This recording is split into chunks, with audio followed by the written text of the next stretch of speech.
What's going on, gamers? So if you have been reading some of the gaming news today, Microsoft is having a recap of the Xbox Helix, but then posting a graph as well about the future. And I just want to point out again, why is the CEO speaking about exclusives when a foundational graph that just got shown for cross-platform is promoting PlayStation as the platform? When they made it clear that your biggest franchise of all time, Halo, are all going to PlayStation as a single player campaign focused game. Fable is coming to PlayStation. Forza is coming to PlayStation. What games are you going to make in the next year that will be bigger than those tempo franchise games? Same thing with Gears. You see what I mean? That will make it seem like you could go exclusive. How? You see what I mean? It literally makes no sense whatsoever right now. But once again, let's look at Charlie Intel's post right up here. Do we see it? Charlie Intel. Xbox CEO Asha Sharma is evaluating a range of options for Xbox exclusive games, but is not ready to commit to any major changes. Let me do it for you guys again. You see what I mean? They're flip-flopping again. Like she is like, why do this? That's why I did that before. You know what I mean? You got to do it. No, yeah, you know what you're doing. You're a Magikarp right now in Pokemon. You know what I mean? That's what the Xbox brand is looking like. I have to say it because it doesn't make any sense. I'm going to get to this graph because Tom Warren literally said this, right? You said evaluating a range of options, but think about what exclusive means. It must be powerful in order to move millions of consoles, and you have to drop the price. Look at this right here. RGB, though this guy console wars a lot. I have to say he's wrong about Nintendo a lot, though, but I'm not going to even worry about that. Building for the future with Xbox includes PlayStation. Asha keeps lying to you morons to stop you from leaving. As I said, yeah, this guy, he can get toxic. You know what I mean? But you know what? I enjoy the soft farm. I don't take nothing personal, but I'll tell you right now, if you really want to, do some soft farming, he's definitely there. He'll battle you all day. He says, as I said, she's worse than Phil. You simps just don't see it. You want to believe you are being heard. No, I agree with him on certain things. Okay, guys, let me get up the camera real quick. I want you to think about this. Tell me why that gets put in the press. Multiple people are posting what Asha said. And then today at the presentation, there's a foundational mode for PlayFab. Cross-platform at no additional cost when you launch your game on Xbox. Unified suite of features, identity, progression, live service management, economy, community, multiplayer, platforms, Windows, Steam, PlayStation, etc. like Nintendo, Switch 2, and everything else. Scale to any audience, no ceiling on your player base. So, you guys see this, right? This is something that is right here. Building for the future with Xbox includes PlayStation. Of course it does, because you know those games are coming. So talking about exclusivity is not something that's realistic this year. If you were thinking about somebody who's going to be building something this year, you would be getting prepared for that. You'd want to move more consoles. You would want to drop the price of the hardware, and you would want to have millions of Xboxes, and you should have that mid-gen upgrade ready for GTA 6 launch. Then you're building up to that, and then you're getting another surge of sales before GTA 6 launches. But they can't do that. I already told you, do you know how much money it costs to make these games that are going day one on Game Pass? Like, think about when they try to put Call of Duty on Game Pass. They lost $300 million because you weren't getting the sales on Xbox. PlayStation and Nintendo have a 10-year contract with Call of Duty. Do you know what that means? That means your biggest seller that's going to make you the most money cannot be an exclusive. Your biggest game of all time, Halo, cannot be an exclusive. You've already admitted that Halo Remake or Halo Combat Evolved 1, 2, and 3 is going to be going to PlayStation. The guy put on the PlayStation t-shirt, he let you know that they're not reversing that process. So if you already see that, then tell me what exclusives could you be thinking about that are going to be more powerful than your most legendary IP, and then Gears, Forza, which is your biggest game now, right? And then you got Fable coming over there too. What can you make that's going to be more massive than that in the future, to where you can say, I want to make this an exclusive? The only game I could think of is State of Decay 3. But I don't think you want to miss that on PlayStation. And when you say exclusive, I want you to think about it. When Sony says they're doing exclusives, just like when Nintendo was doing exclusive, remember, it's only in their ecosystem. If Nintendo was putting games on PC, they're not exclusive. But you have Xbox fanboys and people with the wrong mentality that think that, oh no, we can still be on Steam and be on Windows and, it can still be an exclusive. It's just not on PlayStation. No. Exclusive means that it is only on your platform. If you're going to Steam, that's not an Xbox exclusive because you now gave it to another platform that is not Xbox. That's Steam. Just like I was telling you, if you were going to get PlayStation exclusives, you have to go to Steam. They never came to Xbox. They went to Steam. So now you could play it on PC because of Steam, not because they went to the Windows Store. You're not seeing any PlayStation games on the Windows Store. You see what I mean? Let's get something right here. What does exclusive really mean? Look, if you want to say console exclusive, then that means it's only on console, right? If you want to just say semi-exclusive, I don't know. You got to make up a word like, okay, it's just not coming on PlayStation. But to me, exclusive means only in your world. Now, if it was on the Windows Store, that's still Xbox because it says Xbox, right? Then you're saying it's an Xbox exclusive. Now Xbox is Windows, right? Or whatever. They have that on there and it would be on your console and on Xbox, but it wouldn't be on Steam. The moment it does that, you put it on another identity that is not Xbox. The moment you put it on PlayStation or the Switch 2, you're now putting it on something that is not exclusive to Xbox. Exclusive means only your ecosystem. So let's always think about that. So when you see Steam right here on platforms and PlayStation, right here on this graph, it's not going to be an exclusive. That's why I say, how are you going to make something exclusive to Xbox without losing so much money? Your publishing would fall off a cliff. I've said this numerous times. Now we have more stuff like this being brought up. Like, what do you mean Xbox CEO Asha Sharma is evaluating a range of options for Xbox exclusive games? Evaluating? What are you going to make exclusive in the future? Like I said, State of Decay 3 is probably the only game. You're not going to do that for Gears. You need those numbers. That game needs a lot of people. The Xbox base only can't keep up Gears. You're going to need Steam. So that's not an exclusive. You're going to need PlayStation. You see what I mean? So it's like the only way for this to work is if you tried to start the Xbox Helix with a new generation and you had a cheaper option that was like $600, $550, and you're saying, let's do exclusives for the Xbox Helix for a new generation. Other than that, I don't know. Like, you know what I mean? It's going to be tough unless you're trying timed exclusives like Forza. But that just isn't ready. I don't think that's the case, right? And you can come and have that come on PlayStation later and sell more than it did on your generation the whole time. You know what I mean? You could do that, yeah.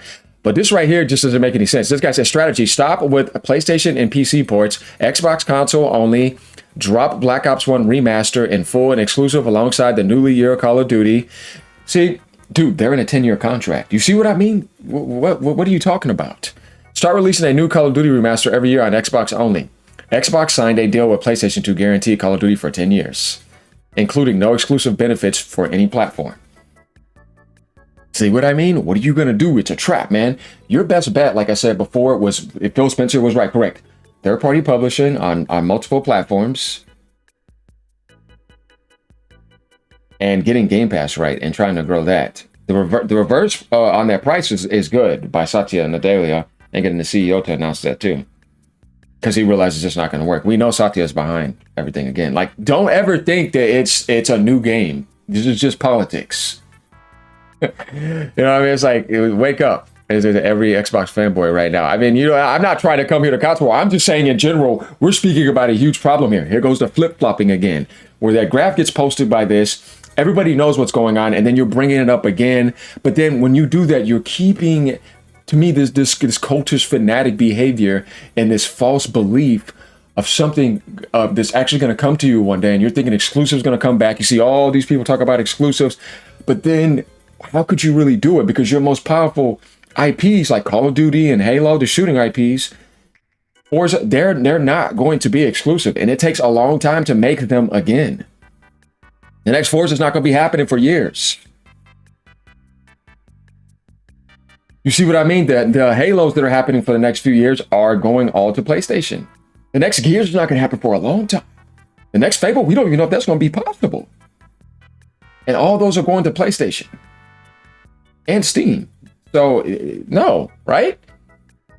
So if Forza, Halo, Gears, and Fable go to PlayStation 5 this year, they might as well cancel that next console because they're going to sell 20 million max. They've completely killed the desirability of their console and it's sunk their platform.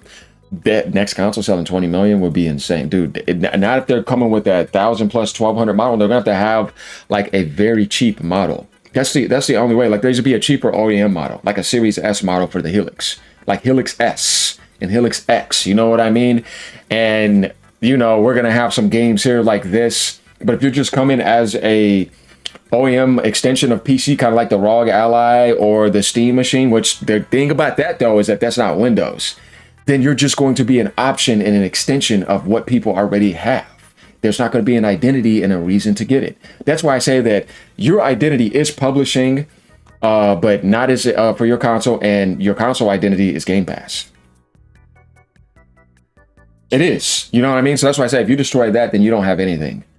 And they pretty much did that. Now they have to somehow find a way to get that back up again. PC releases are fine. I don't think it'll affect the console that much. It won't. It's like what they did with Sony. It's just not going to. So, and I can see people laughing, exclusives mentioning it, because you put yourself in that situation by making everything day one on Game Pass and your consoles don't sell.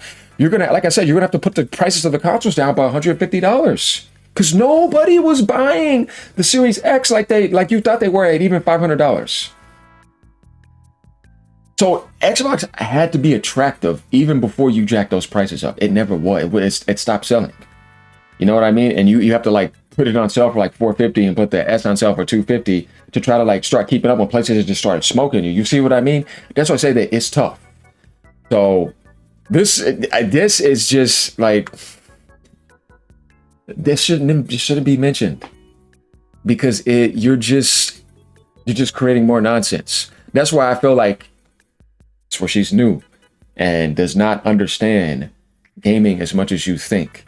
And all of you are sitting over here acting like she's doing a miracle, but it's like, dude, it's just AI logo changes, AI boot up changes. This was the way it started up, but you didn't design it. That was already there. You just made it like that with some colors over it. And then put the background here. Anybody can do that. It's not that hard to really do that. People can sit there all day and do that for free and make awesome ones up. Do you really think that means something? Like, that means you're going to make some amazing change for the gaming industry? No, it does not. So that's why I say that what has really been done, there has been a miracle. Nothing. The only thing reasonable that's common sense is putting down Game Pass to that price, but it's still a price hike from the 20. And the CEO AI hires, that is the worst. And all this fanatic behavior and all this delusion and blindingness, you add that up with the AI hires, it's not gotten better. It's just gotten more delusional. With one simple reverse of common sense, you should have never made it $30. Hey man, I'm just saying that's the way I see it, because I'm not gonna fall for none of this nonsense. This is what's going on. So I want you guys to let me know what you think about this. You know what I mean? Like when you see these comments, it gives sense, right? You know what I mean? Like, and then when you go down and read this, it makes sense too. You know what I mean? So it's like, here, this person likes this. They like Xbox. So it's like, Boomer is mad that we didn't leave. Why would we leave when Xbox games are beating PlayStation games on PlayStation Store? Game Pass better than PlayStation Plus. And Xbox Series S outperforms PS5, and Xbox Series X kicked PS5's Pro. Scroll down. PlayStation third party, why wouldn't they be involved? Do you know how good Xbox games sell on PlayStation? Look at Forza Horizon, about to hit 6 million sales, more than it sold on Xbox. This is a huge win for Xbox and PlayStation. Casual gaming is thriving and growing on PlayStation daily. It would be stupid not having games for casuals on that machine. Correct. Why you care so much about Xbox is the real question. People tend to only talk crap when a company is doing amazing things. Stop the hate. It's not good for you. No, it's not that, dude. It's criticizing. I know why. Asha, but that guy, like I say, he's something else. Asha is not lying. People are focusing on the wrong things. Okay, you're a little bit naive. You're being deceived. Honestly, this is the only consistent thing I've seen from Xbox, telling the fan base what they want to hear so that they'll continue to spend money in the ecosystem. They've been doing it this whole generation.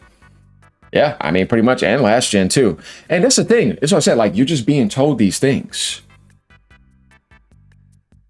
But the results keep on getting worse. You can't outsell the Switch 1. And the Steam machine, when it launches, you're going to be in 5th place. That's something to really think about while all this stuff is going on, and then that's happening. Because you refuse to lower the prices of the hardware. $1 trillion corporation. Yeah. So let me know what you guys think. As usual, leave a comment down below. Peace out. Keep on gaming no matter what platform you're on. Hey, look. I just have to say it. Look, you see what AGN is doing? This is a way to wake people up, to get them to actually say, you know what? We do need real changes. How is this actually going to happen?